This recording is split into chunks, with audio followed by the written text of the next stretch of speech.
Alhamdulillah nahmaduhu wa nasta'inuhu wa natubu ilaihi wa nastaghfiruh. Na'udzu billahi min syururi anfusina min sayyiati a'malina may yahdihillahu fala mudilla lahu wa may yudlil fala hadiya lahu.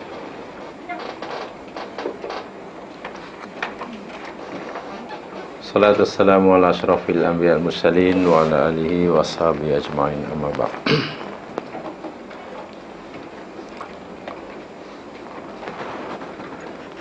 Kita akan teruskan siri pengajian Talbis Iblis. Dan hari ini kita akan pelajari muka surat 170, tipu daya iblis terhadap mereka dalam berwudu. Talbisu iblis ala nas fil wudu.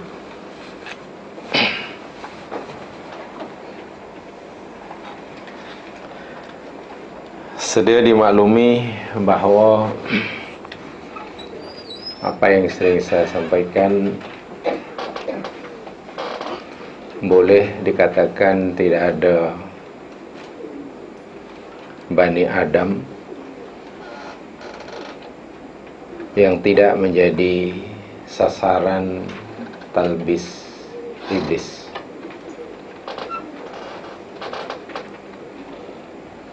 Hanya sahaja ada yang iblis berjaya memperdayakannya, ada iblis yang gagal mentalbisnya. Jangankan seseorang yang cuai, sedangkan mereka yang bersungguh-sungguh dalam beribadah, itu pun iblis akan berusaha bersungguh-sungguh bagi memperdayakannya. Tujuan dan matlamatnya sebagaimana yang telah dipelajari sama, kalau boleh manusia ini sesat seperti mana mereka. Kalau tidak sesat pun, supaya amalan mereka ditolak. Kalau tidak pun, supaya mereka rugi. Kalau iblis masih gagal memperdayakan manusia supaya menjadi hamba Allah yang rugi, iblis akan pastikan Bani Adam yang beramal ini tidak beruntung. Rugi tidak, untung pun tidak. Kalaulah anak Adam masih juga beruntung dengan amalnya, iblis nak pastikan untungnya tidak banyak, sedikit, kurang. Sebab itulah tak terkecuali ketika seseorang sedang beribadah, contohnya sedang berwudu. Wudu adalah satu ibadah yang amat penting dalam agama, sehingga sesetengah ibadah yang difardu oleh Allah tidak syah, tidak sah kita melakukannya tanpa wudu. Seperti mana salat umpamanya, seperti mana tawaf umpamanya. Begitu pentingnya kedudukan wudu dalam Islam, memandangkan ianya menjadi syarat sahnya ibadah yang juga amat penting, yakni solat, maka iblis beria-ia sangat hendak mentalbis mereka yang sedang berwudu. Dan diulangi sekali, perkara yang paling memudahkan iblis mentalbis manusia khasnya dalam beribadah ialah al-jahlu.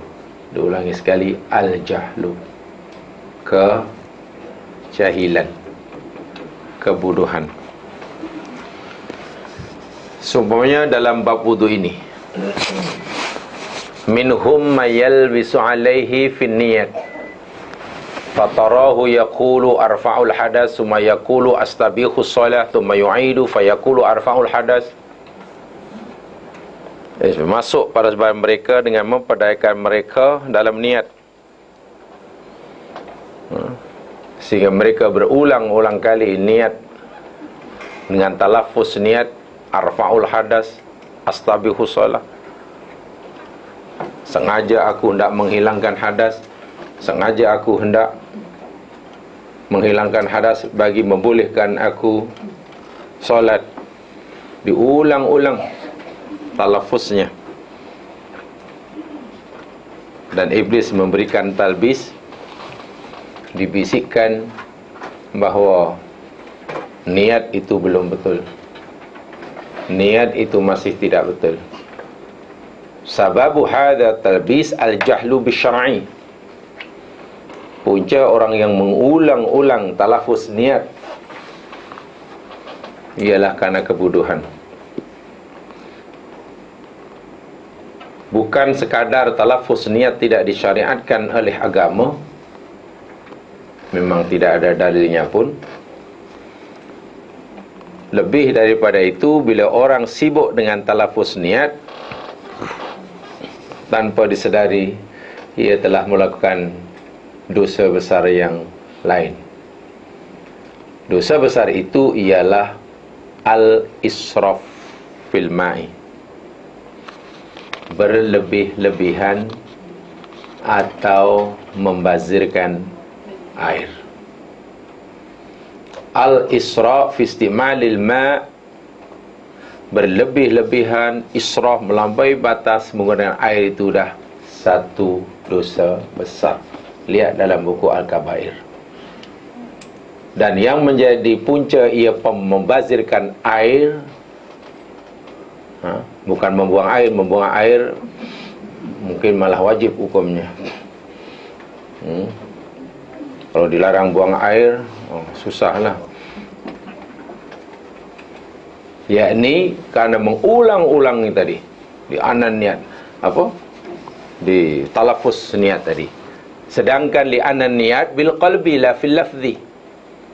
Sedangkan niat itu tempatnya di dalam hati, bukan bil lafzi. Fatakalluful lafzi amrun amlu yahtaju ilaihi thumma la ma'na li tikraril lafzi. Sedangkan takalluf, memaksa diri untuk mengulang-ulangi talaffuz niat, adalah satu perkara la ma'na fih, tiada la ma'na fihi, tiada makna, tiada arti, tiada faedah. Anda mengulang-ulangi talaffuz niat.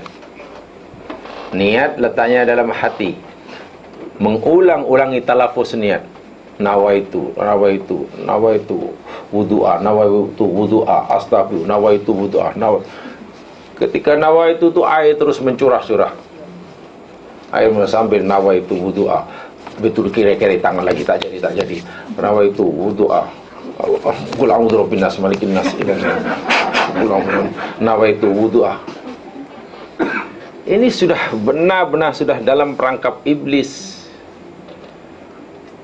Sedangkan wudu, sebagaimana yang dicontoh oleh Rasul sallallahu alaihi wasallam, yakni cukup sederhana, yakni bermula dengan basmalah dan kemudian nanti ditutup, diakhiri dengan baca doa syahadah.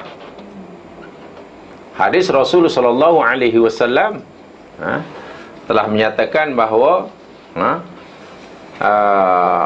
baca basmalah ini la wudu'a, bahkan ada hadis la wudu'a liman lam yadhkur ismallah alaih, Tidak ada wudu, la wudu'a maknanya mungkin wudu tak dikira maksudnya, atau wudu itu tidak sempurna. Liman lam yadhkurismallahi alaih, bagi sesiapa yang tidak mengucapkan, membaca basmalah ketika memulakannya. Hadis yang diriwayatkan oleh Ahmad, Abu Daud, Ibnu Majah min turuqin katsirah yasuddu ba'daha ba'dan, melalui jalan yang banyak, di mana satu-satu jalan saling menguatkan antara satu dengan yang lain. La salata liman la wudu'a lah, dalam hadis yang lain. Tidak ada salat bagi mereka yang tak ada wudu. Dan la wudu'a liman lam yadhkurismallah alaih, dan tidak ada wudu bagi sesiapa yang tidak membaca basmalah sebelumnya. Hadis dari Ahmad, Abu Daud, Ibnu Majah, Al-Hakim, Ibnu Hajar memberikan hadis ini dalam Bulughul Maram, naklan daripada Imam Ahmad. Ibnu Hajar kata la yasbut fi syai', hadis ini sebenarnya tidak cukup kuat, tapi Imam Masyuti menjelaskannya dalam kitab Al-Jami'us Shaghir. Beliau menyatakan hadis ini menjadi kuat karena banyaknya jalan yang salah satu dengan yang lain saling menguatkannya. Ringkas kata, bahawa sebenarnya dalam bab wudu kita hanya disuruh memulakan dengan bacaan Bismillahirrahmanirrahim terus maksudnya, dan nanti habis kita suruh baca syahadah, asyhadu alla ilallah wa asyhadu anna Muhammadan abduhu wa rasuluh. Dalam mata yang lain ada yang tambah Allahumma ij'alni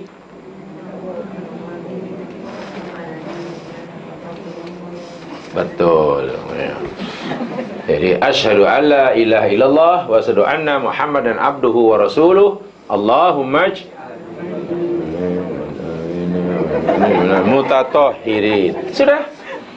Kalaupun tidak ada doa itu sudah memadai, berdasarkan hadis-hadis Nabi hanya syahadah asyhadu alla ilallah wa asyhadu anna Muhammadan abduhu wa rasuluh. Itu pun sudah memadai. Sudah bermula dengan bismillah begitu. Itu sahaja. Habis bagaimana setiap basuh kena basuh bahagian muka, anggota tubuh, kena ajar doa, ada doa ini, ada doa ini. Nanti saya jelaskan. Yang pasti pertama, bila orang sudah buka, airnya dah dibukanya, tangan dah dibasuh, asyik basmalah, asyik nawaitu usoli. Oh silap, bukan usoli, nawaitu wudu'a, nawaitu, lepas nawaitu usoli merasa, bukan usoli, tak jadi. Nawaitu sauma godin, bukan, nawaitu. Bila dah silap sekali, boleh lagi silap. Kadang-kadang saya pun heran. Ada orang kata, saya ingin sekali nak solat, saya ingin sekali nak ibadah, tapi saya tak tahu niat dia lah. Saya tak tahu niat dia. Lah, niat tu kan dalam ibadah. Saya nak makan, tapi tak erti niat dia apa. Bila kita dalam keadaan sedar macam ini, depan ada makanan, perut lapar, kemudian itu dah. Hati dah, itulah al-qasdu tu. Bukan takkan nawaitu sengaja aku nak makan hari ini, hari Sabtu pagi 31.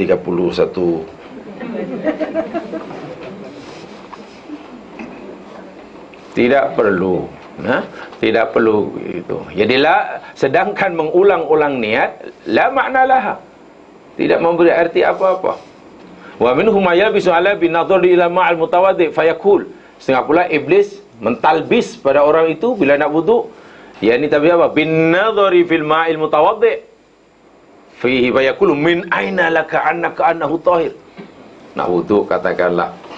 Ya mas sekalian, bila kita punya nak wudu di kawasan di kolam yang besar lah, kolah yang besar ke kolam yang besar, katalah di kebun umpamanya, karena musim hujan dan ada takung di situ, walaupun airnya itu mungkin taklah nampak jernih, maklum tanah payah ya, tanah payah bukan tanah payah, tanah gambut, gambut, warnanya macam coklat, kita tak pernah tengok macam tu. Ketika nak wudu, tenung dulu air. Ini suci ke tidak? Suci ke tidak? Bila kita nak wudu pula, iblis talbiskan. Dari mana awak yakin yang dia suci? Wah, bila air sebanyak itu je masalah. Kemudian di kebun, walaupun airnya tidak berwarna jenis warna coklat, sudah air itu apa namanya, jernih. Air laut, air sungai, agak hujan je mas kan, hujan lebat, lepas tu ada banjir kilat. Banjir kilat tu kami, air banjir kilat agak-agak boleh tak digunakan untuk berwuduk? Saya cerita dari segi hukum, bukan jamaah mau wuduk dengan itu atau tidak. Dari segi hukum boleh. Banjir kilat, air banjir kilat tu yang di jalan yang banyak tu, boleh untuk berwuduk? Hujan lebat, air kilat lebih kurang ada 2 kaki, sehingga kereta pun tak berani nak meredah. Bahkan dah kita yang sudah tersadai situ, katakanlah kita nak berwuduk dengan itu, boleh? Boleh? Boleh sebab orang tak saman atau boleh kerana memang sah? Sah. Hanya mungkin hati kita ni kerana tak biasa. Tak biasa. Kerana biasanya kena air paip, kena ini, kena. Sah, tidak jadi masalah. Tapi kerana tak biasa, jangan. Elok awak tak payah solat dahulu, tunggu bila nanti dah air banjir, boleh? Air banjir, katakanlah sebulan 2 yang lalu, saudara kita di Pantai Timur kata banjir berhari-hari, rumah tenggelam, duduk dalam rumah tingkat 2 punya, tak ada air bersih, yang ada hanya itu saja. Boleh untuk berwuduk? Boleh. Kalau orang tu katalah hadas besar, boleh mandi dengan air banjir. Terus saya terjun, nawai itu. Habis macam mana tak ada ini kan? Macam mana mandi kada besarnya? Terus sajalah macam apa? Dalam tu masih macam boleh air banjir? Boleh. Diminum? Mau diminum tu mungkin Kementerian Kesihatan tak benarkan. Tapi wuduk boleh, jangan tengok. Tapi keruh tanah itu ya ni alat alat yang Allah benarkan untuk kita bersuci kan. Tayamum pun dengan tanah. Bahkan sesetengah hadas besar, najis yang mughalazah. Tengok, setengah hadas yang mughalazah pun cara membersih dan mensucikannya dengan tanah tu. Bukan malah dengan air yang jernih. Air jernih tak, dengan campur dengan tanah. Disengajakan. Sengaja dengan air tanah. Tanah itu suci. Seorang sahabat jalan ke masjid, berjalan, kemudian dia terasalah bahawa kainnya ini mencecah tanah. Jadi dia pun, ya Rasulullah, macam mana hari tu kami berjalan, lepas itu kain kami ni terkena tanah, macam menyapu lah, mungkin terlalu panjang.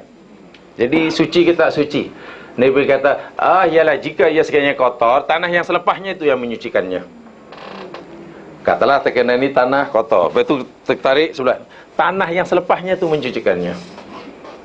Tengok bagaimana mudahnya Islam. Coba kalau tidak, Iblis, tengok baju kamu kan sudah ada terpercikan tanah tadi. Tadi kan sudah kena air banjir. Sekarang warna dia dah kuning.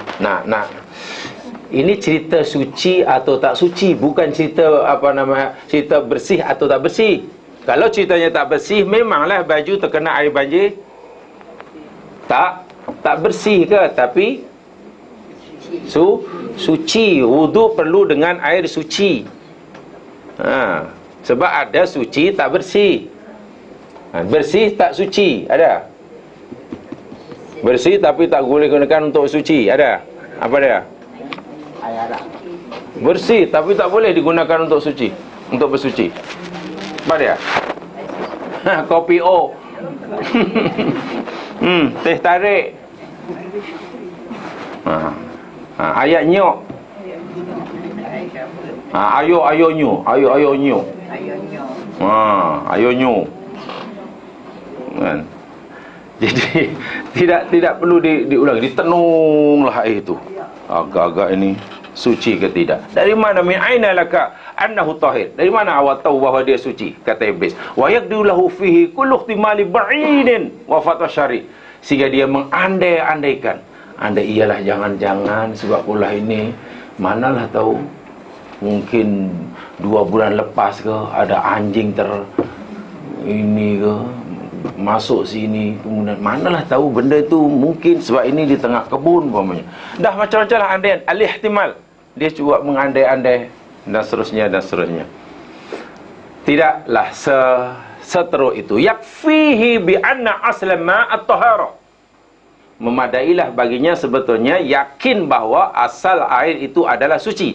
Fala yatrukul aslu bi ihtimal, dan kesuciannya tidak dapat dinafikan hanya karena andaian kita. Mungkin, andaian, mungkin, manalah tahu, dan seterusnya. Minhum mayabis alaihi bi kathri malima, tadi saya sebutkan. Sebagiannya ada yang ditabis oleh iblis dengan menggunakan banyak air. Oh, ini sudah hampir selalu kalau begitu ya. Adalah kepala pipe tu memang pipe yang jenis 1 inci yang besar. Kan? Atau wudu pakai sawa. Oh, sawa itu pula ada water pump. 3 water pump. Tsunami.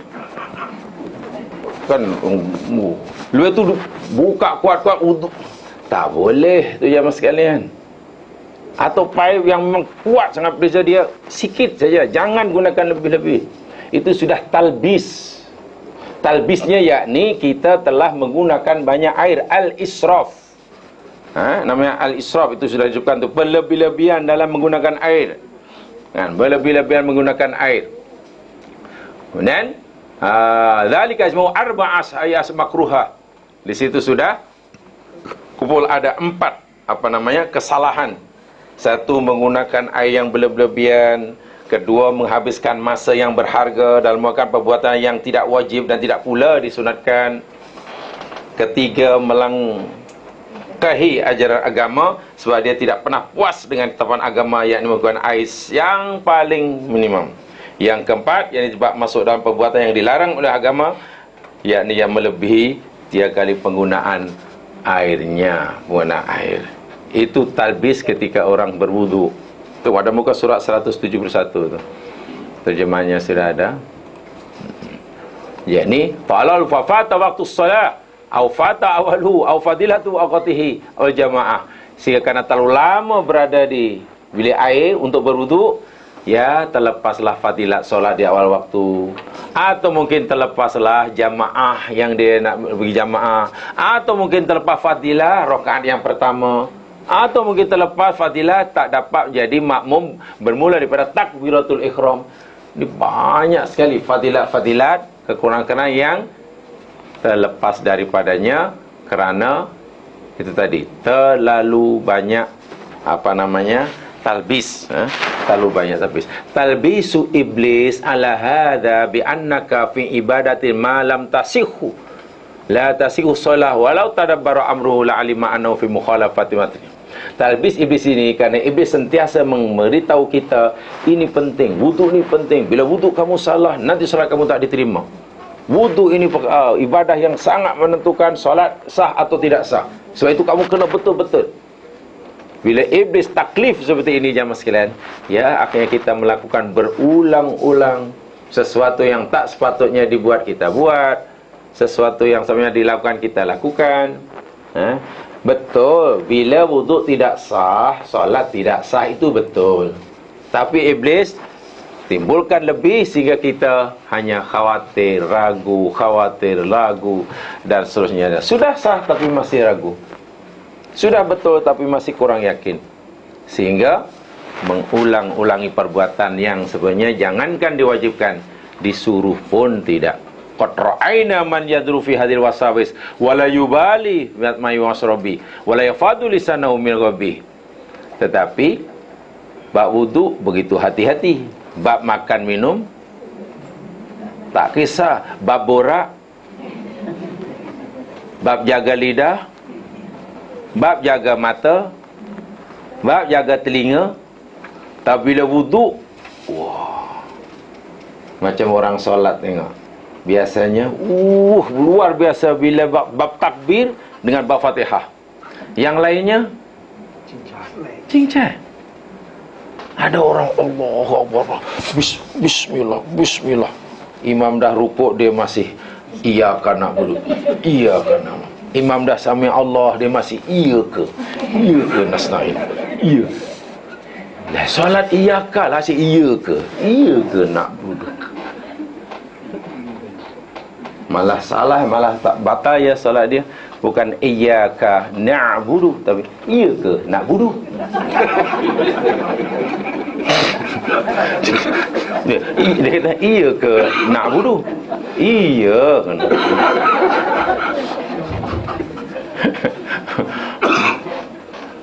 Imam dah ini dah, lepas tu dah rasa dah wallahuddallin, amin, Allahu akbar, sami Allahu akbar. Akhirnya mengejar. Nanti rakaat kedua macam tu, tengok. Ini kan kerana kefahaman iblis bagi tahu. Ingat, siapa yang Fatihah tak betul, solat tak sah. Akhirnya super hati-hati. Salah apalagi jadi makmum. Takbir banyak kali, sedangkan imam sudah baca Fatihah, imam dah habis Fatihah baru baru takbir. Walhal dia berdiri belakang imam, imam belum berdiri, dia sudah berdiri. Sepatutnya boleh muwafaqahlah dengan imam. Inilah jadi ditaklif oleh iblis sehingga mudah sekali iblis melakukan talbis ke atasnya. Seolah-olah ia perkara yang sangat-sangat penting, sehingga susah untuk melakukannya. Tapi bab yang lain dia tak begitu kisah. Hadis Nabi SAW daripada Abdullah bin Amr bin As dinyatakan Nabi SAW marra bi Sa'ad. Nabi SAW pernah berjalan dan menjumpai Sa'ad, sedang berwudu, wa huwa yatawadda. Lalu Nabi tegur Sa'ad, ma hadzal saraf ya Sa'ad? Wahai Sa'ad, pembaziran apakah ini? Itu ada dalam muka surat 172. Ya Sa'ad, ma hadzal saraf ya Sa'ad? Apakah tujuan tindakan kau berlebihan ini wahai Sa'ad? Kamu telah membazirkan wahai Sa'ad. Qala, Sa'ad berkata, afil wudu'i sarafun? Wahai Rasulullah SAW, adakah dalam hal wudu pun ada sikap berlebihan? Kalau bab makan berlebihan tu patut, wudu berlebihan tu iya ke? Macam mana berlebih-lebihan dalam berwudu? Adakah dalam wudu ini ada saraf? Qala, Nabi kata, nam, ya. Wa in kunta ala nahrin jarin, walaupun engkau sedang berwudu di sungai yang mengalir. Mana ya? Wudu di sungai yang airnya mengalir, Nabi kata, ya, di situ pun ada pembaziran air. Apa maksudnya? Bukankah bila kita wudu di sungai, air yang kita gunakan untuk basuh anggota wudu jatuh balik ke sungai? Tak ada pun air yang terbuang, orang akan boleh gunakan belakangnya, orang akan boleh guna sampailah berapa ratus. Air itu langsung tak ada yang kalau tengok dari segi zahir lah. Sebanyak manapun air yang kita gunakan untuk basuh muka kita, tangan kita, sapu kepala kita, basuh kaki, jatuh semula kat sungai, mengalir balik, orang gunakan lagi. Itu saat tak faham, ya Rasul, ada pembaziran ke wudu dalam dalam wudu ni ada pembaziran? Ya, walaupun kamu wudu di air sungai. Rupanya ketika kita katalah ambil basuh muka, kan untuk basuh muka kita hanya perlukan air mungkin satu satu tapak tangan lah, itu aja.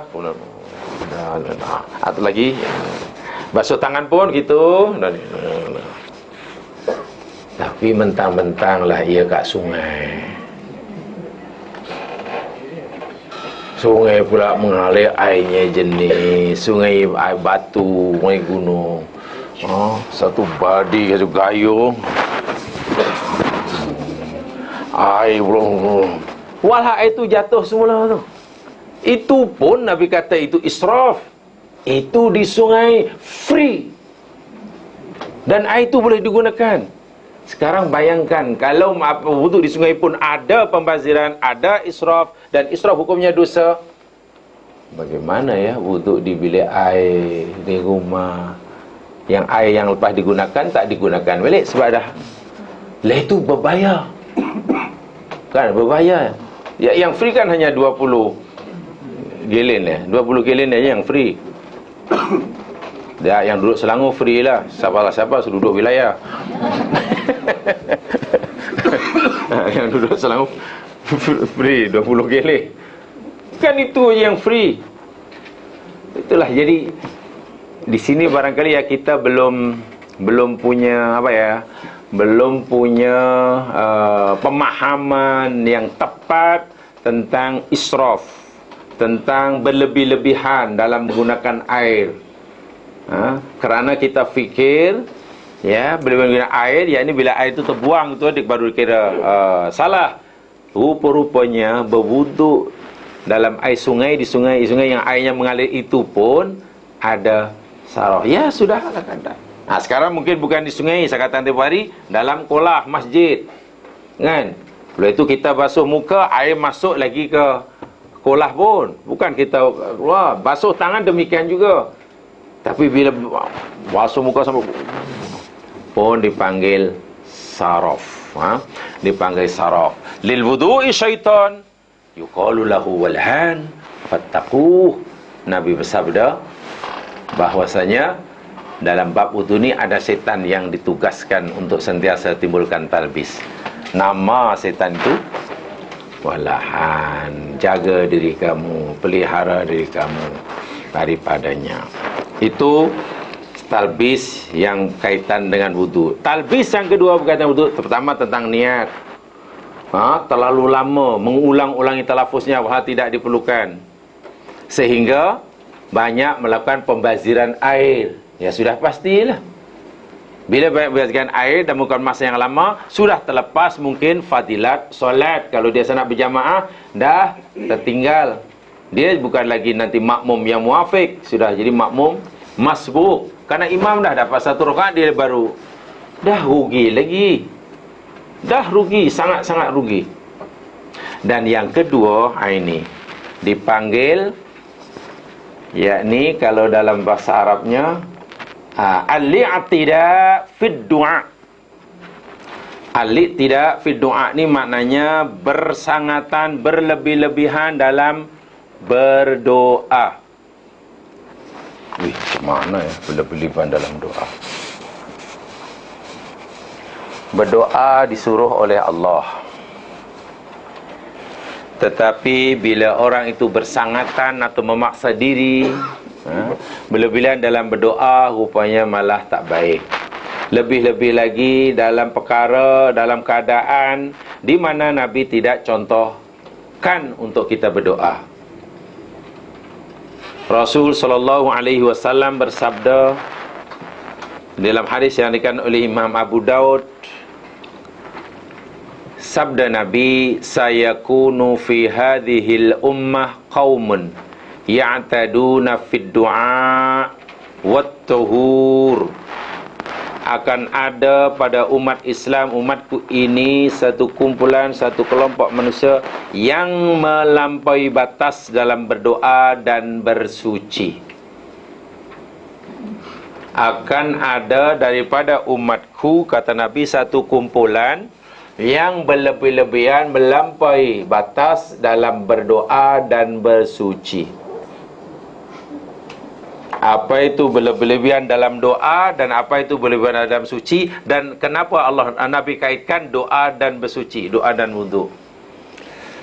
Begini jamaah sekalian, sebagai contoh ya, ada orang mungkin atau jamaah baca buku barangkali tentang adab berwudu, lalu digalakkan setiap basuh anggota wudu ada doa yang dikarang lah, yang dikarang.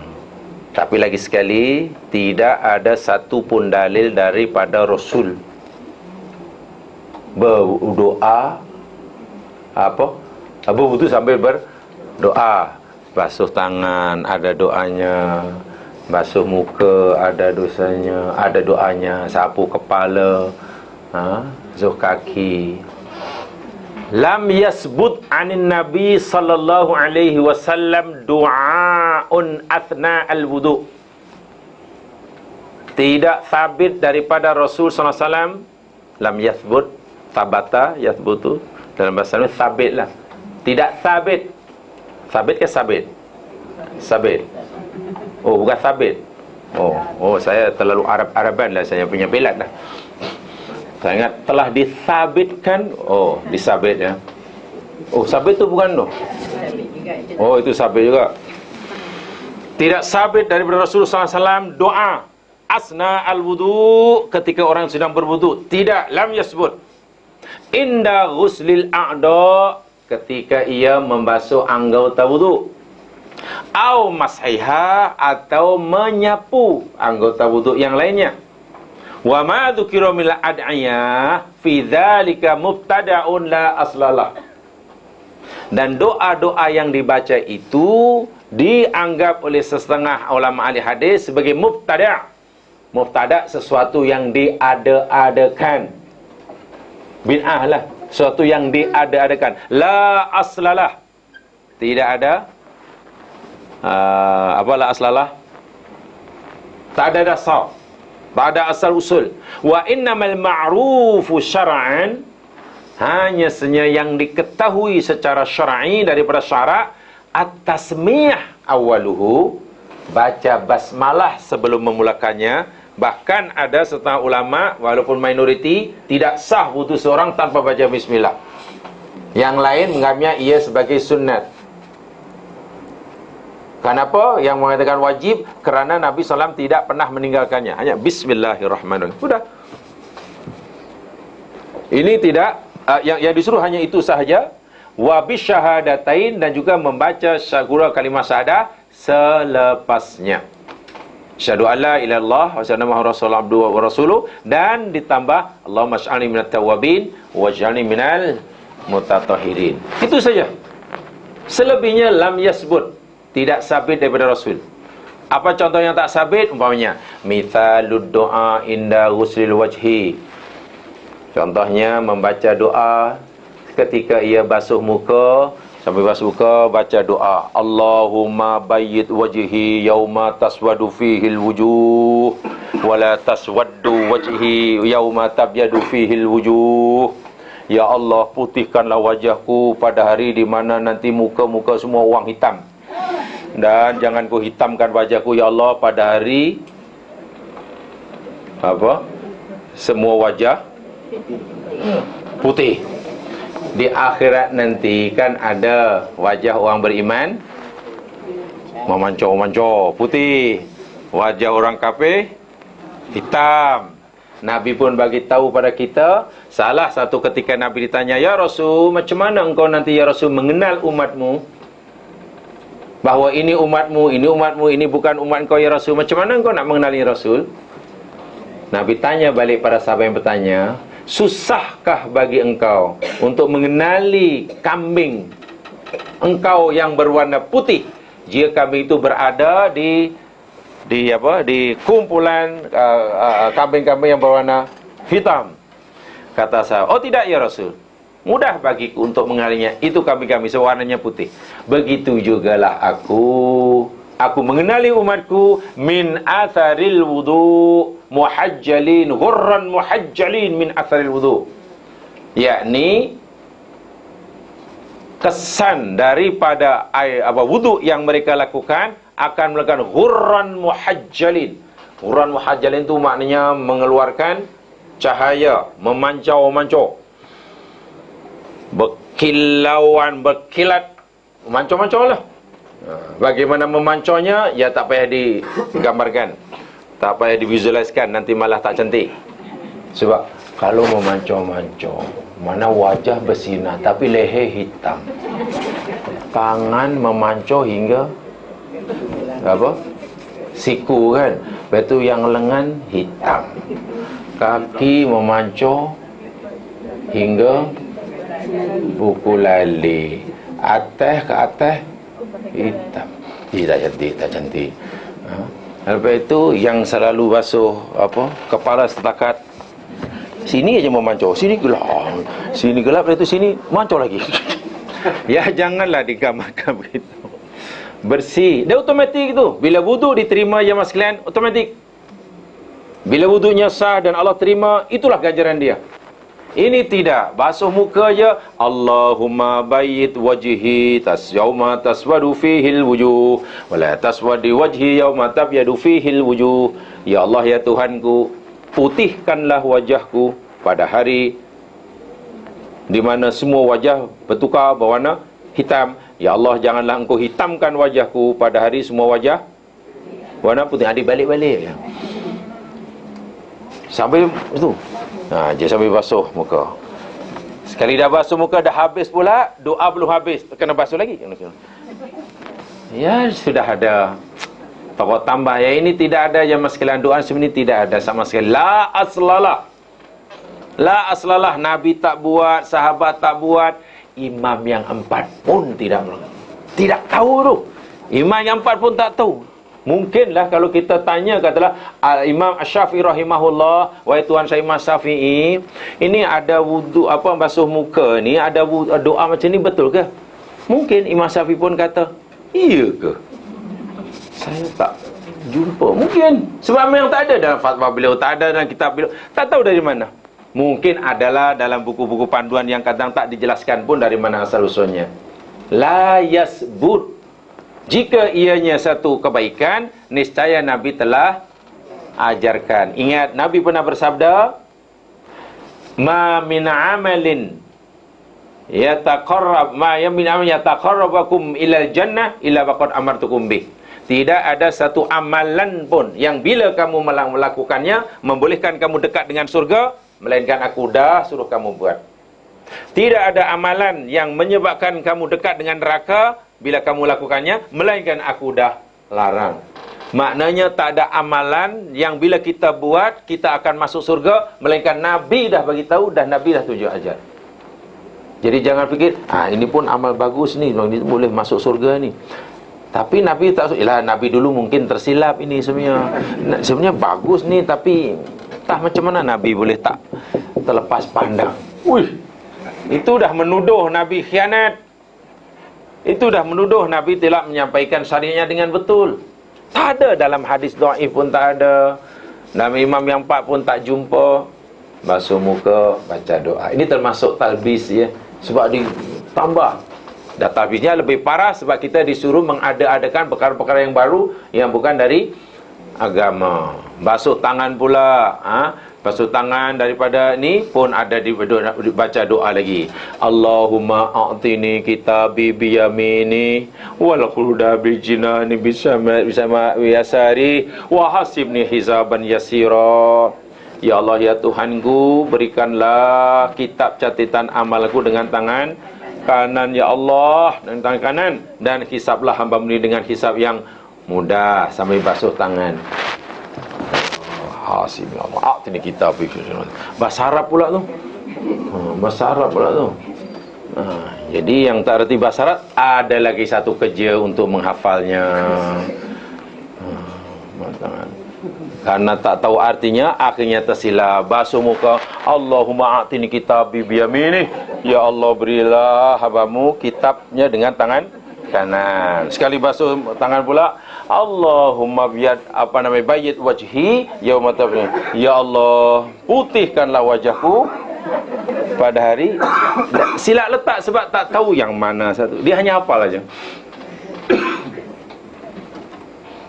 Sapu telinga demikian juga, basuh tangan kanan, minta doa supaya Allah berikan kitabnya dengan tangan kanan. Basuh telinga kiri, Allahumma la tu'tini kitabi bishimali. Ya Allah, janganlah Engkau berikan kitabku dengan tangan kiriku. Wala taj'alha maghlulatan ila unuki, ya Allah, dan jangan Engkau belenggukan tanganku ke tengkukku, tangan kiri. Sapu kepala demikian juga, Allahumma ghshini bi rahmatika wa barakatuh mafika. Ya Allah, lindungi aku dengan rahmat-Mu, dengan keberkatan-Mu, dan dengan pengampuan-Mu. Basuh kaki demikian juga, Allahumma sabbitni ala sirat yauma taziru fil aqdam. Ya Allah, teguhkanlah pendirianku di atas sirat, teguhkanlah tapak kakiku ketika menjalani melalui sirat. Waj'al sa'yi fi ma yurdika anni, dan jadikanlah setiap usahaku ini Engkau ridhoi. Yang saya nak sampaikan, yang pengarang kitab ini nak ingatkan pada kita, bukan doa itu tidak baik. Bukan doa itu tidak baik. Yang mereka ingatkan, yang beliau ingatkan, yakni pada tempat yang Allah, yang Nabi tak suruh kita berdoa, ya tidak ada lah. Itu sebenarnya talbisnya, bukan doanya. Kita boleh baca barang di doa, kata sekarang punya kita baca mengarang doa, kita sekarang sendiri doanya, lalu kita baca sekarang punya atau tadi Allahumma ya Allah, tolong. Sila di kebun ke di mana. Sifatnya umum, tapi bila setiap kali wudu dibaca doa ini, setiap kali dah ada satu doa yang khas seolah-olah agama suruh. Ini yang tidak dibenarkan. Jangan doa itu tak betul ya, doa itu betul ya Mas kan, cantik. Hanya bukan daripada Nabi. Memang tidak salah berdoa dengan karangan kita sendiri. Ya, sebab doa kaitannya dengan hajat dan keperluan. Tetapi bila ia dikaitkan dengan ibadah, pastikanlah doa itu tempat ibadah yang kita lakukan itu, kalaupun ada doa, doa yang diajarkan. Jangan letakkan. Dahulu pernah saya nyatakan, agak-agak baca salat pada Nabi ini elok tak elok? Disuruh atau dilarang? Ada dalilnya? Ada. Dari Quran ke hadis ke? Quran dalilnya salawat pada Nabi. Yo. Semana dalilnya? Innallaha wa malaikatahu yusalluna 'alan nabi. Ya ayyuhalladzina amanu sallu 'alaihi wa sallimu taslima. Tu yang Pak Bilal baca di Jumaat itulah. Setiap kali nak mempersilakan Pak Khatib naik minbar. Sekali Pak Khatib belum jemput, tak naik tu. Itu dalil betul, ada, sahih, qat'i. Allah dan malaikatnya bersalat pada Nabi. Wahai orang beriman, salat kamu dan salam. Sah. Hadis Nabi pun banyak. Tetapi pada zaman sahabat ada orang bersin. Bersin ke beracu? Bersin, acu. Untuk apa ni? Oh, bersin. Oh, itu bersin, bukan kan acu. Acu.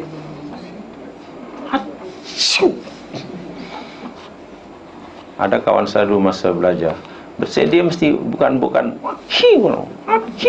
tapi mesti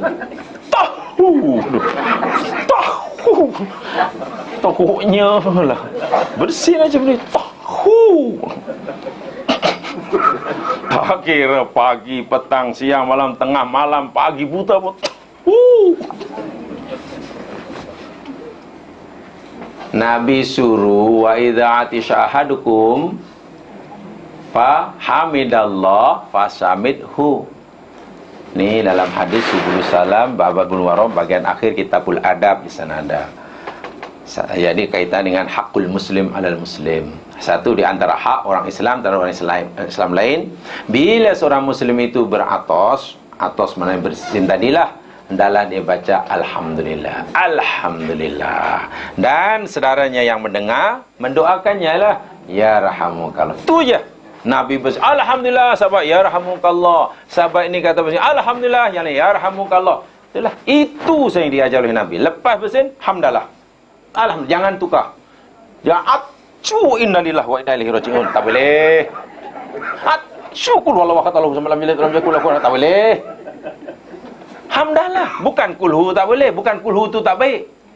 Tapi kita sudah baca di tempat yang Nabi tak contohkan. Itulah yang salahnya. Alhamdulillah sahaja. Pada zaman sahabat ada orang bersin. Dia merasa tak puas dengan baca hamdalah sahaja. Alhamdulillah wassalatu wassalamu ala rasulillah. Wassalatu wassalamu rasulillah. Ni dah salawat kan? Salawat tu baik. Man shalla alayya marrah sallallahu alaihi asra. Siapa yang bersalawat pada aku, kata Nabi, sekali Allah akan balas 10 kali. Sallu alayya haitsu kuntum fa inna salatakum tablughuni. Salawatlah kamu di mana saja kamu berada, kata Nabi. Niscaya salat kamu akan sampai pada aku. Tak payah risau. Salawat tak perlu menunggu ziarah makam Nabi. Sekarang pun boleh sallallahu alaihi wasallam. Apalagi bila nama baginda disebut. Kan adakah tempat-tempat salawat ini? Lepas bersin bukan tempat salawat. Dia hanya tempat hamdalah itu sajalah. Sahabat tadi menokok tambah. Alhamdulillah wassalatu wassalamu ala rasulillah. Ditegur oleh sahabat yang lain, Ibnu Umar kalau tidak salah menegurnya. Jika anda tidak mau, bukan itu yang diajar oleh Nabi. Jika anda tidak mau disentuh api neraka, ya tinggalkan salawat itu. Bila sahabat suruh sahabat yang baca salawat tinggalkan salawat, bukan yang menyuruhnya tadi anti salawat. Salawat itu baik, tetapi orang yang baca salawat tadi sudah salah tempat. Coba bayangkan apa akan berlaku dalam agama bila orang tadi dibiarkan. Lepas bersin, alhamdulillah wassalatu wassalamu rasulillah. Orang tak kisah kerana benda itu baik, kan? Dia anggap benda itu baik sebab salawat. Nanti yang lebih fasih panjang. Alhamdulillah wassalatu wassalamu ala ali wa sahbihi wa mawalah amma ba'du. Panjang. Yang lebih petah bercakap, alhamdulillah rabbil alamin. Ar-Rahman Rahim, Malik Yaumiddin, iyyaka na'budu wa iyyaka nasta'in. Ihdinas siratal mustaqim, siratal ladzina an'amta 'alaihim ghairil maghdubi 'alaihim. Amin. Amin. Bismillahirrahmanirrahim. Allahu ahad, Allahu samad, lam yalid wa lam yulad, yakul lahu kufuwan ahad. Apalagi dah memang nak sesema kan. Allahu la ilaha illa huwal hayyul qayyum la ta'khudhuhu sinatun wa la nawm. Ya, agama dah jadi gaduh-gaduh lah. Jadi yang tak dibenarkan bukan baca selawatnya. Dia sudah menokok tambah dalam tempat yang ibadah yang Nabi tak suruh itulah.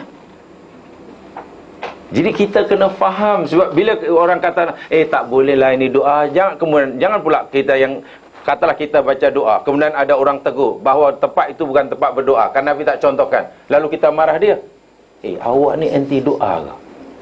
Doa tu kita ni hamba Allah kena rajin. Bukan doanya yang salah, bukan ada larangan berdoa, anda sudah salah letak. Sebab bila dibenarkan, agama nanti dah ikut. Sebab siapa yang berani kata bahawa Qul Huwallahu Ahad itu bukan ayat Quran? Tak ada kan? Qul Huwallahu Ahad adalah ayat Quran. Baca sekali fadilatnya 1/3 Al-Quran. Masya Allah fadilat dia. Tapi sejahil-jahil kita, insya-Allah tidak ada yang membacanya ketika Sami Allahu liman hamidah, ketika i'tidal. Ada yang berani menukar. Bangun daripada rukuk, Sami Allahu liman hamidah. Lalu kita rasa Sami Allah. Tak begitu. Baiklah, sangat bangun aja. Sepatutnya Sami Allahu liman hamidah terus Qul huwallahu ahad, Allahus samad, lam yalid wa lam yulad, yakul lahu kufuwan ahad. Atau sepatutnya Sami Allahu liman hamidah ditukar yang lain. Sepatutnya Assalamualaikum, Assalamualaikum. Solat tutup dengan Assalamualaikum. Sejahil-jahil kita, insyaAllah tidak ada yang berani menukarnya. Kalau Nabi salam pun salam siapa ya? Kanan tak ada orang, kiri tak ada orang. Tak apalah aku tukar untuk mengingatkan kematian. Fil alamina innaka hamidum majid. Inna lillahi wa inna ilaihi raji'un. Masya Allah, la haula wala quwwata. Inna lillahi itu Al-Quran, tapi bacanya di tempat yang tidak dicontohkan oleh Nabi. Itulah yang dilarang tu di situlah. Itulah talbisnya. Jadi bila sahabat katalah menyalarang sahabat yang lain, jangan tinggalkan salawat itu. Bukan dia anti salawat. Bukan. Mana ada orang anti salawat kecuali orang sesat. Orang yang anti salawat orang sesat lah. Dia larang tu kerana dia sudah menokok tambah. Bila dibiarkan, agama ini dah jadi gaduh-gaduh. Ini ini dasar. Sebab ini ibadah, wuduk itu ibadah. Kalau nak doa, ya doa yang sifatnya umum. Masa di kebun doa, sedang nak makan atau duduk dalam pokok, ya Allah ya Tuhanku, berilah hamba-Mu kesempatan ya Allah, supaya dapat memahami segala ciptaan-Mu ya Allah.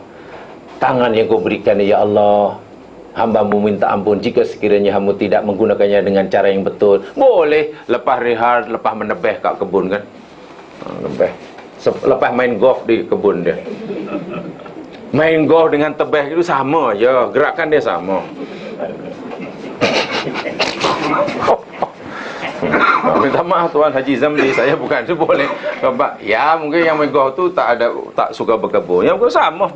Kalau kebun lagi laju, pukulnya banyak kali. Lah itu pusing malah. Lepas penat umpamanya lah, penatnya lah kena. Sebab itu doa, subhanallah, Allahumma ya Allah.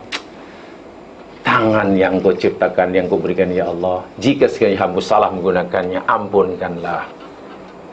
Ridhoilah amalan yang baru saja hamba-Mu lakukan dengan menggunakan kaki anugerah-Mu. Sila doa panjang-panjang sila di situ. Boleh susun dengan bahasa sendiri, tidak ada larangan sama sekali. Tapi janganlah kita susun doa tertentu, kita masukkan dalam ibadah yang agama telah tetapkan, tidak ada lebih daripada itu. Sudah jadi talbis. Macam itulah maksudnya. Sebab kalau benda ini baik jamaah sekalian, Nabi dah contohkan. Nabi tidak pernah Nabi SAW ketika diwafatkan oleh Allah, agama ini dah sempurna. Ibarat bangunan rumah sudah tak ada lagi batu bata yang belum dipasang walaupun satu. Dah betul-betul cukup lah. Kita tinggal masuk aja. Kita masuk, duduk dan kita jaga. Jaga supaya jangan kotor. Kalau kotor kita bersihkan. Pokok yang nak mati kita siram. Tu aja. Jangan mandai-mandai. Rumah tu dah cantik dah. Daripada serba-serbinya. Telah dibina oleh arkitek yang paling tersohor, oleh engineer yang berkelayakan tinggi. Ya, kita masuk, jaga je lah. Jangan baru masuk sebulan, saya tak setuju lah pintu ni, sana tukar pintu ni bulat. Esok pula saya tak suka bumbung dia macam ni, saya buat bumbung bulat, semua bulat. Saya tak suka dapur itu kiri, sana tambah ke sana. Ya, nanti yang tuan punya rumah 2 tahun balik tengok rumahnya, mungkin ini betul ke rumah aku? Tapi tengok dia punya alamat betul. Tapi bukanlah. Dulu tak macam ini. Tengok kalau rumah tu kita buat luisan yang pelik-pelik. Demikian juga agama. Nabi tinggalkan agama ni, bangunan sudah sangat cantik.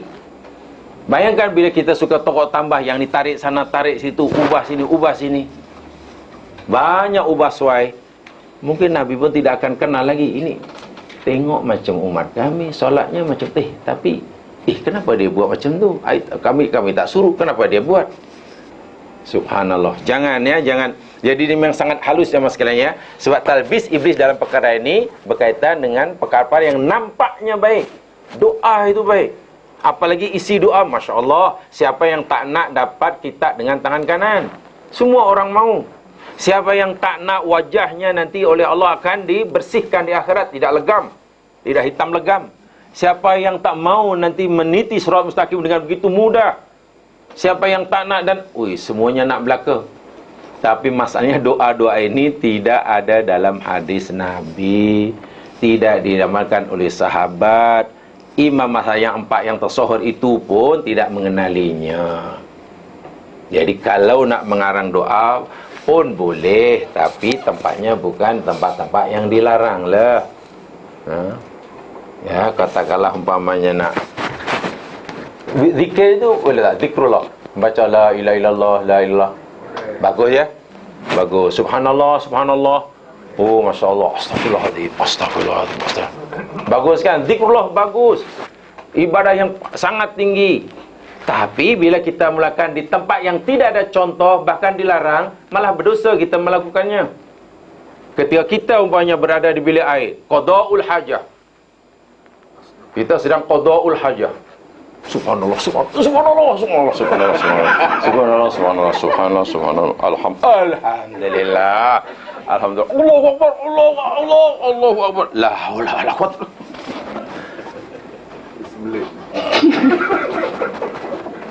Tak boleh. Zikir di situ tak boleh. Menghias dengan kaligrafi yang Islamik pun tidak dibenarkan. Bilik air, walaupun kita mampu sekalipun, depan, dinding depan, qul huwallahu ahad.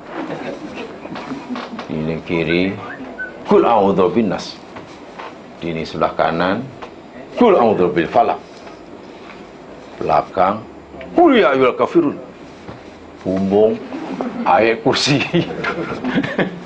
Dia tak dibenarkan. Apa yang salahnya? Bukankah kulhu itu ayat Quran? Bukan. Iya, yang salahnya bukan ayatnya. Anda sudah meletakkan sesuatu yang betul dalam tempat yang salah. Masuk bilik air, sudah baca Allahumma inni a'udzubika minal khubusi wal khaba'is. Kaki kiri. Sudah duduk diam. Jadi tak boleh. Subhanallah, subhanallah, subhanallah. Sekali Allah Akbar. Jangan, kalau zikir pun tak boleh, main ini lagi tak boleh. Ke bilik air sambil baca surat khabar ke, atau tengok ini. Jangan, sudah tinggal kat luar. Begitulah. Biar memang diam aja di situ. Tak ada perintah apa-apa orang itu. Habis, ya sudah keluar. Dan kaki kanan. Alhamdulillah. Baru lepas tu alhamdulillahnya. Alhamdulillahilladzi adhaba 'anil adha wa 'afani. Sebelumnya tadi Allahumma inni a'udzubika. Itu hadis Nabi. Kenapa kena ya Allah aku mohon perlindunganmu daripada minal khubuthi wal khaba'ith. Khubus ada yang menterjemahkan secara umumnya khubusi yakni setan jantan, wal khaba'ith dan setan betina. Daripada syaitan jantan dan syaitan betina. Satu di antara tempat yang paling disukai oleh syaitan ialah tempat-tempat kotor dan najis. Itu dalam kitab Syaitan ada saya menyampaikan dahulu ketika kita mengenal musuh. Mengenal musuh.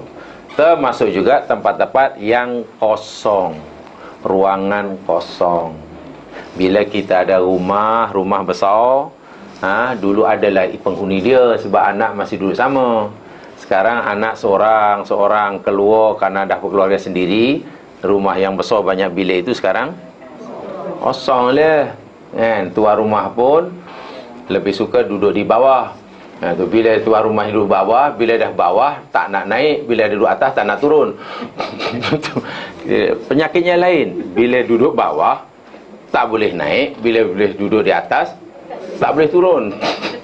Sedang bilik banyak. Macam mana kalau bilik banyak? Tolong jangan ditutup.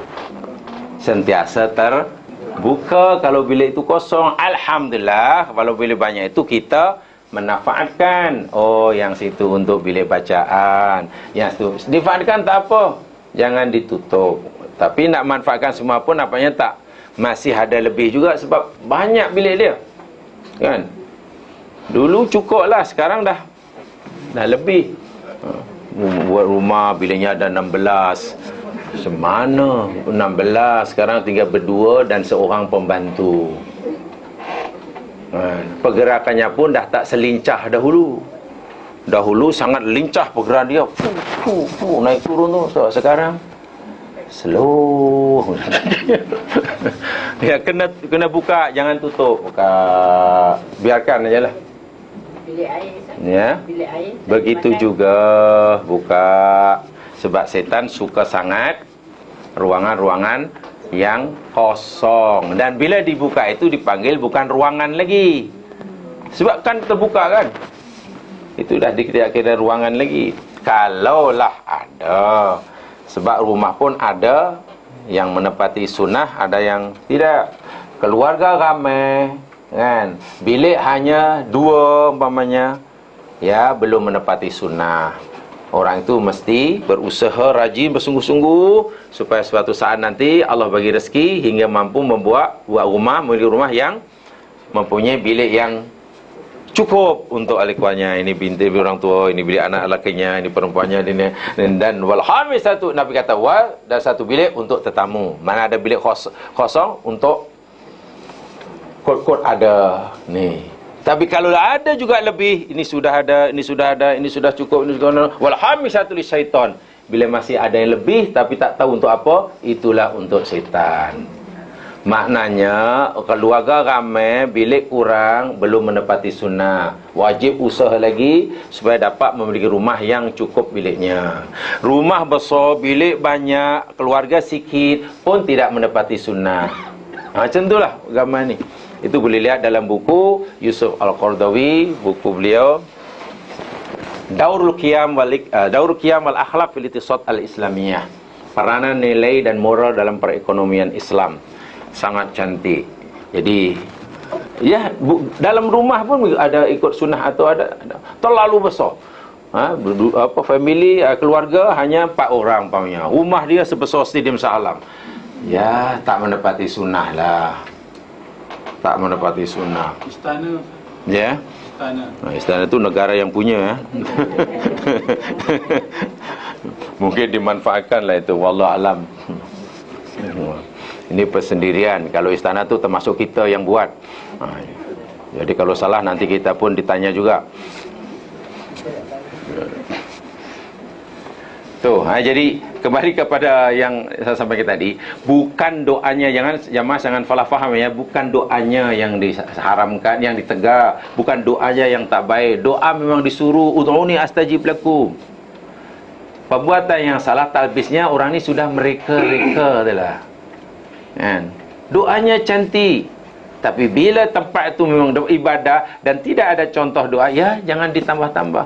Bila kita tambah-tambah dan kita meyakini dengan berdoa, sambil berdoa ketika basuh muka, sambil berdoa ketika sapu kepala, kita yakin itu baik umpamanya, bahkan lebih baik daripada yang tak berdoa, tanpa kita sedari kita telah menuduh Nabi kurang. Iyalah, tak sempurnakan dia punya dakwah dia. Kenapa Nabi itu terlepas pandang agaknya. Memang kita tak kata begitu, tapi itulah mafhumnya. Dan tak boleh. Tak boleh. Lepas tu dari mana doa tu? Ialah boleh kita mengarang doa sendiri. Boleh. Saya kata tadilah, rehat selepas bekerja, melancong berjalan penat buat 1 hari. Lepas tu duduklah pagi hotel dia, pengadaan buka tingkap cantik pemandangan. Kalau tadi 1 hari dah puas memandang keindahan alam semesta, sekarang dah rehat di hotel, ya minta ampun lah, boleh mengarang sendiri. Ya Allah, ya Tuhanmu, hamba-Mu telah jauh berjalan, beribu-ribu batu, jarak yang hamba-Mu tempuh, beribu ringgit yang hamba-Mu dah belanjakan, berpuluh jam hamba-Mu telah makan. Jika sekiranya lah apa yang hamba-Mu lakukan sepanjang hari ini, banyak amalan yang Kau tidak ridha, ampunkanlah. Sila sampai menghadap, buka tingkap hotel sampai tengok. Sila. Kalau ditanya ada ke hadisnya, memang tidak ada. Tapi di situ kita dibenarkan. Doa yang tidak mengenal masa berkaitan, tapi berkaitan dengan keperluan dan hajat kita. Minta ampun 1 hari. Mana bayangkan 1 hari berjalan kan di negeri orang. 1 hari berjalan di negeri orang, mata tak pernah tutup. Mata tak pernah tutup berjalan tu. Walaupun dalam Al-Quran, dalam surah An-Nur ada suruh tutup. Hendaklah orang Muslim itu menutupkan sebagian pandangan matanya. Hendaklah kaum mukminah itu memejamkan sebagian pandangannya. Tapi kan kita tak pernah menutupkan sebahagian. Kita ya mesti ada yang salah lah. Berdoalah macam tu. Nak tidur berdoa betul, ya Allah, jika sekiranya ya Allah Engkau bagi perlu apa, bagilah hamba-Mu peluang ya Allah untuk memperbaiki diri. Jika sekiranya apa yang hamba-Mu lakukan ni salah, ridhoilah ya Allah langkah hamba-Mu sepanjang hari ini. Walaupun kita tahu sebetulnya ada yang tak betul tu. Yang tak betul minta maaf, yang betul kita mohon supaya diterima. Sila doa sepuas-puasnya di situ. Doa ya, sebab doa kan umum sifatnya. Tapi bila kita dah tentukan doa tertentu di tempat yang tertentu, masa yang tertentu, lebih-lebih lagi dalam ibadah yang tidak ada contoh daripada Nabi, dah menjadi terlarang. Jadi jangan salah faham ya dalam perkara ini. Sebab kadang-kadang salah faham. Seperti mana saya cakap hadis tadi, sahabat tidak suka sahabat lain baca salawat selepas bersin tadi, kan? Jadi orang tu salah faham yang mendengarkan. Oleh sebab itu jangan baca salawat ketika itu. Orang tu benar terkejutlah, keluar pula, rupanya tempat itu dia anti salawat. Tanya sana, betul ke Ustaz salawat tak boleh?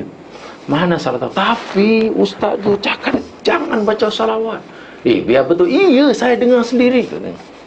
Kawan tu hanya dengar ustaz tu cakap yang hujung tadi. Jangan biasalah. Sebab sebelum dia tidur. Masa cerita ada orang bersin apa ni, dia mesti begitu ustaz.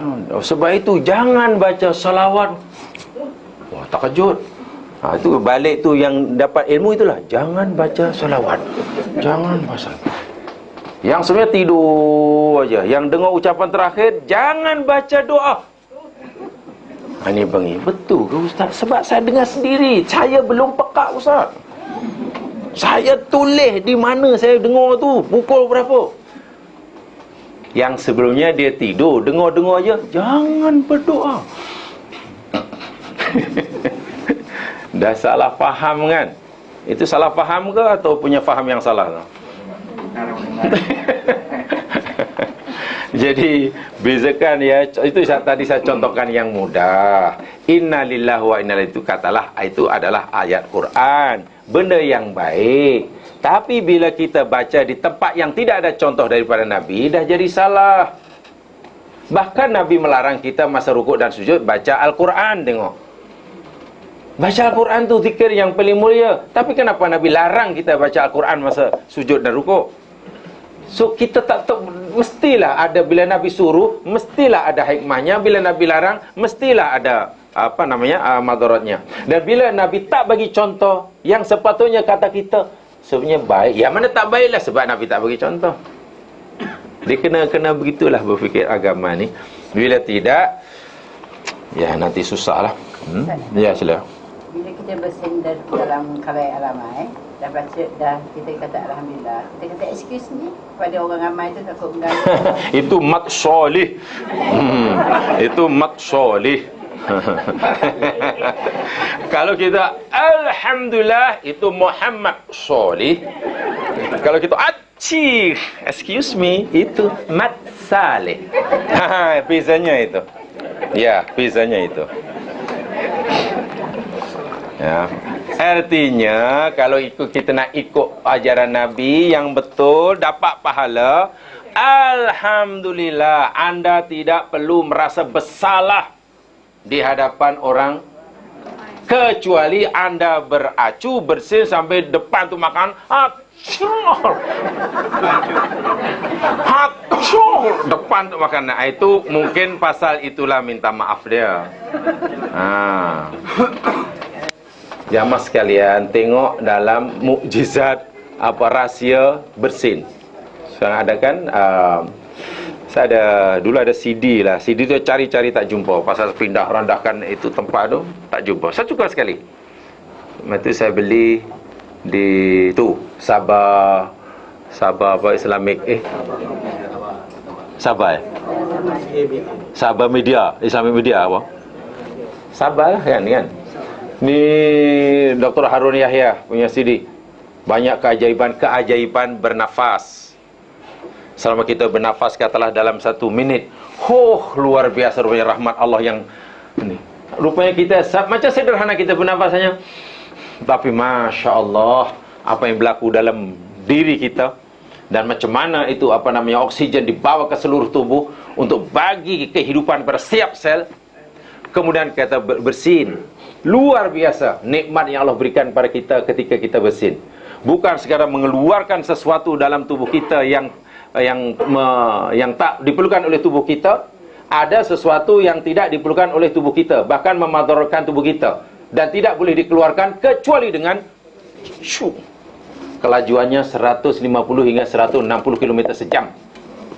Ni apa? Angin ya.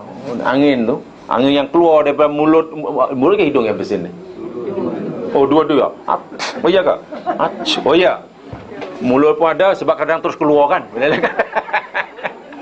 150 hingga 160 km sejam.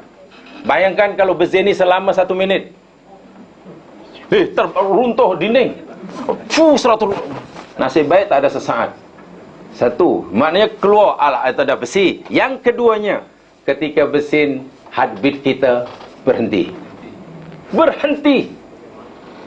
Bayangkan kalau bersin selama 1,5 minit. Sebab itu bila orang cium mati muka dia merah. Ya, kekurangan oksigen lah. Bayangkan ketika jantung berhenti berdetak, memam darah semasa bersin, kemudian lepas bersin, aktif semula. Macam-macam perkara yang benda yang tak elok dikeluarkan, dibuang, kemudian jantung yang saya berhenti berfungsi semula. Alhamdulillah. Kenapa minta maaf pada kawan? Kecuali bersihnya dasar ke muka dia. Acuh. Itu mungkinlah. Menguap lain. Menguap itu daripada syaitan. Kalau menguap, seboleh-bolehnya tahan bila nak menguap. Lalu pernah saya nyatakan tu, dia perbuatan at-tasawwu minasyaitan. Menguap itu daripada perbuatan setan, kata Nabi.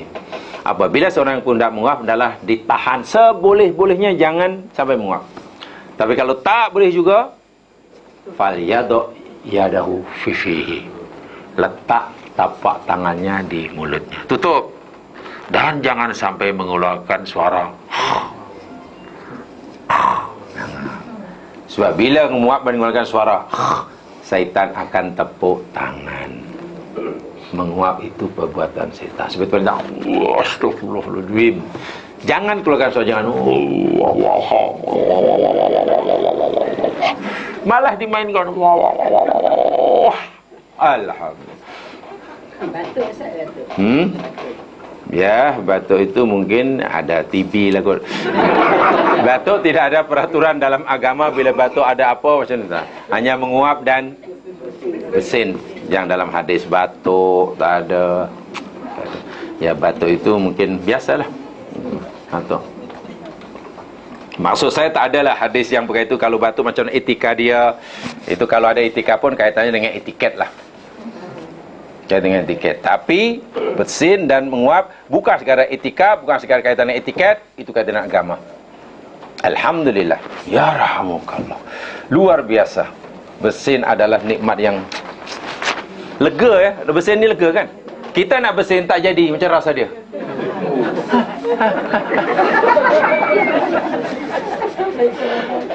Yang biasanya cari apa tu? Cari yang silau lah. Yang silau mata ni. Ayo. Menyesalnya lah. Sampai yang setengah hari. Ada di kampung saya tu ada orang tu minat sangatlah. Bila tengah hari balik kerja sawah, lepas tu sembahyang kat surau, lepas sembahyang surau tu rehat sekejap sebelum nanti bila dah duduk pergi sawah balik, duduk kat surau tu sambil bawa itulah apa, bulu ayam tu lah sambil di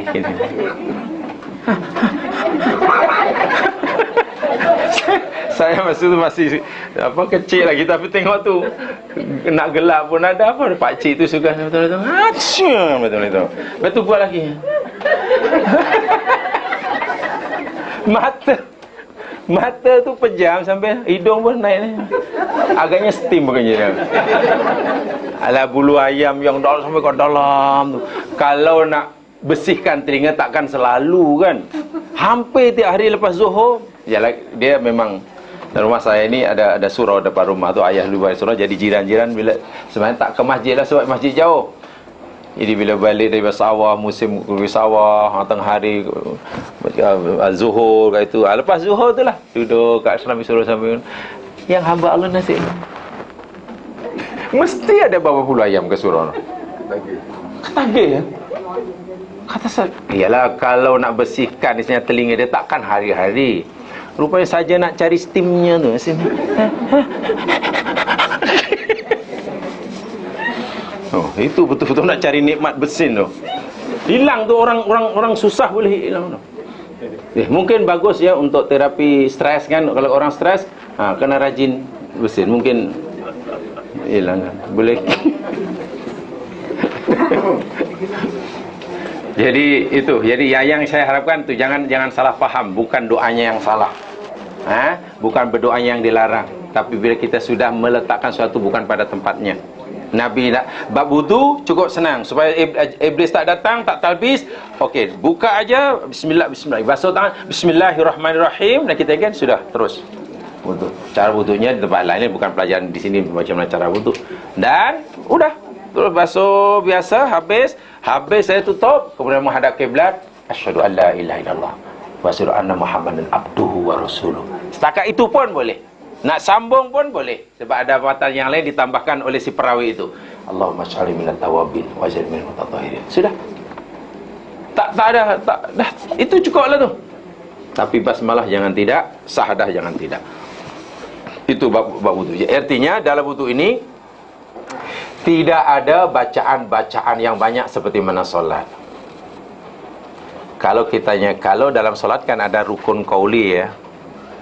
Rukun qauli maknanya ya mesti diucapkan, rukun yang mesti diucapkan, dilafazkan. Bila tidak, solatnya akan. Dalam wudu tidak ada rukun qauli, kecuali bagi yang menganggap bahawa baca basmalah itu hukumnya wajib. Tapi kebanyakannya menganggapnya hanya sunat. So apa rukun qauli dia? Tak adalah bacaan-bacaan wajib. Hanya ya baca apa? Hanya gerakan-gerakan. Gerakan-gerakan. Jadi jangan ditokok tambah. Ya khusyuk buat dan yakin. Yakin. Bagaimana yakin? Ada ilmu. Bila dah belajar buku apa nak cara berwuduk itu seperti ini, ya sudah. Nabi suruh basuh ini, lepas ini, sekian ni banyak. Sudah. Tak payah ada was-was, tak payah ada ni, tak payah lepas wuduk fikir lagi jangan-jangan. Kalau rasa kata masa berwuduk tadi katalah perut rasa meragam tak sedap, lepas tu nak solat jadi lega, tak payah fikir. Entah nanti tadi terkentut, Lepas tu balik wuduk lagi. Kalau ada kentut ke tidak? Kentut. Wah, dah lepas wuduk dah. Lepas wuduk, tadi saya terkentut ke tidak? Sebab tadi perut tak sedap, sekarang sedap ya. Nabi bagi panduan, saya kata buah hari. Ada tak telinga kamu mendengar suara? Tak ada. Atau gamaknya hidung kamu ada apa-apa? Tak ada, ya sudah. Tak ada. Itu panduan dia. Jadi kita tak perlu wuduk ajalah lagi. Bukan susah sangat, air pun banyak. Lagi pula ini masih air free. Ini bukan free tak free nya.